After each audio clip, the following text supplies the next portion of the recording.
Welcome back, everyone. My name is Anthony. This is my shop. This is my channel. I'm behind the wheel of a 2020 Honda CR-V, 47,000 miles. And we had a hard brake pedal and a bunch of warning lights come on, and the EBB and the ABS unit all had issues stemming from voltage. I did notice that the battery was replaced and it still had a bunch of voltage codes in there, so I went ahead and reset all the codes as you're supposed to for part of the diagnostic strategy, and then went for a road test, and then I didn't have any issues. And then we saw the car was back the next day. Well, actually, it wasn't back, we had a phone call.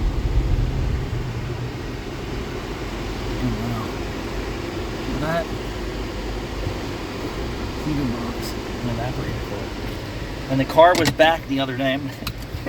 You know me.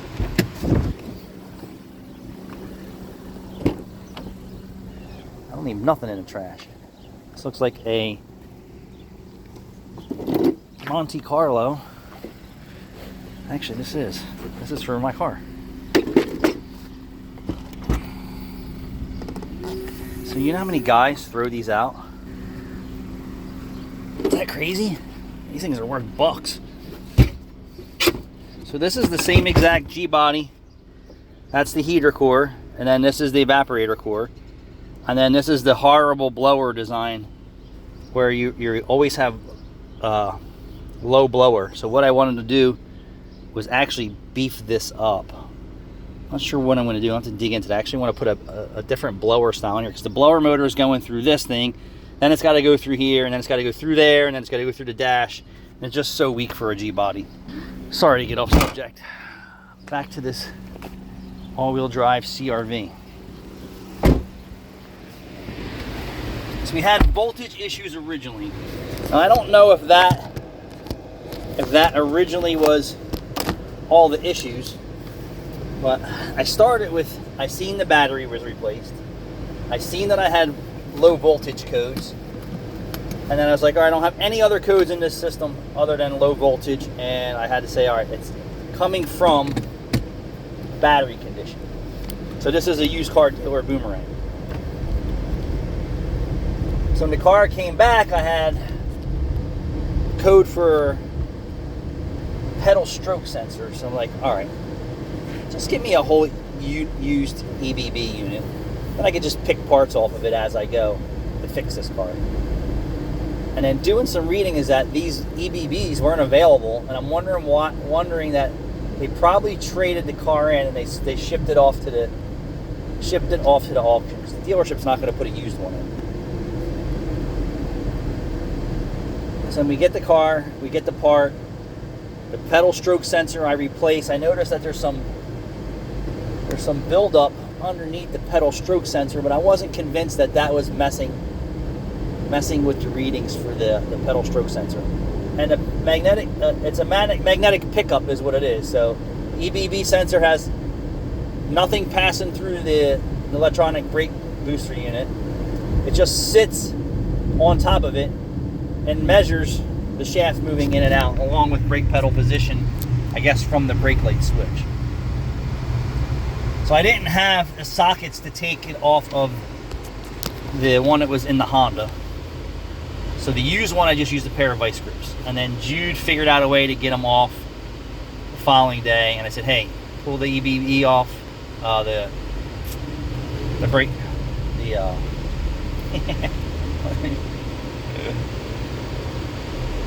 the brake pedal position sensor, and clean the corrosion off, put it back together, and then go for a road test. And I was like, all right. Jude goes for a road test. And then he says, I can't clear the codes. And I was like, all right, you have to go in and you have to clear the codes out of each and individual module. So he goes in and clears the codes out of each and individual module. And we still have warning lights on. And I said, all right, we'll calibrate the whole car and go from there. Calibrate the whole car, no warning lights. Takes the car for, I guess, like a 10-minute road test.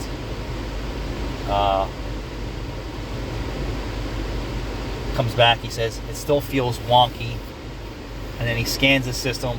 It's saying brake light switch, and the brake sensor again. I'm like, what the hell is going on here? So it's like, does this have a problem inside the unit, inside one of the modules? Not really convinced of all that. And I said, all right, well, let's check the adjustment on the brake pedal switch and see what's going on there. And then Jude set it and then went for a road test and still had problems. And then when I went under and looked at his setup for the brake pedal switch, brake light switch, I noticed it isn't exactly the way that I would do it. So I set up the way that I know that typically it is how they work. And then I've been out for a road test this whole entire time with no problems. Or I said, I'm just legitimately chasing my tail with an EBB unit that has tons of issues. So thankfully I have a used one that I can swap the entire unit in there, but that wasn't my goal. I was just trying to fix what was bad on the EBB unit. And I've been to Cherry Hill Nissan in this car, Cherry Hill Volkswagen picking up parts today. Now I'm headed down Route 130 on more of a road test. And it's weird on the scan tool because it gives you two positions on a sensor, and it's just so weird how they would engineer something like this, that if it has a brake pedal fault, you can't stop your car. I mean, you gotta have a really strong leg to stop this car with electronic brake booster. And it's just crazy that these engineers and everybody who's in the automotive industry, what's going on with electronics. You lose your EPS unit, you cannot steer the car in most cases. You lose your electronic brakes, you cannot steer your car. That is such a safety issue. And I don't understand how we're at this point in our industry that there is no backup. There is no backup safety. Like right now, if you needed to rely on the parking brake in this car, good luck with that. Good luck with that. There is no mechanical handbrake available in almost any vehicle now today to even slow your car down. Does that blow your mind? These vehicles that have so much technology in them, and they're so voltage sensitive, that a stroke sensor in this 2020 CRV malfunctions, you lose your ability to stop the car. Brake light switch is out of adjustment or failing, you lose your ability to stop the car. Your electronic EPS unit fails, that you cannot steer your car. None of this makes any sense to me, to where you're buying a brand new vehicle and you think you're buying better engineered systems. You're buying worse engineered systems. You're just buying, it's like you buying new furniture and carpet for your house. That's all you're buying. That's all you're doing. Your older vehicle is better.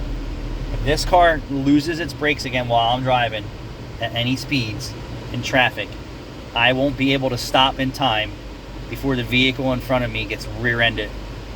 And that's a fact, driving this 2020 CRV. If we're at 60, 80 miles an hour and this EBB unit acts up, I don't have enough strength in my leg to stop this vehicle. And the safety systems for the braking system are disabled. Let alone